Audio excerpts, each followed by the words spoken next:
બાપાના મસાણી મેરડી માની, બોલો અમરેશ બાપાની. અને 15 દિવસ પહેલા એમને ડોક્ટરે રજા આપી દીધી હતી કે એમને દવા નહીં થાય, બચે તો તમારા ભાઈ. પણ મારી બેને માનતા રાખી અખંડ દીવો મને કહે તું કર શુક્રવારે, અને રવિવારે એમને ખાટલામાં ઉભા થયા હાથે એટલો માએ પરચો દેખાડ્યો માં અમરેશ બાપાને.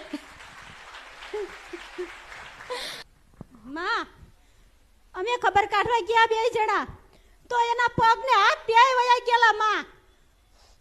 તો અમે એમ થયું આ 3 દિવસ હવે આ 3 દિવસ નો કાઢો. પણ હું આવી મારી દુકાને, મેં માં તમારા ફોટા સામું નજર કરી કે માં મને તો બહુ વિશ્વાસ છે માં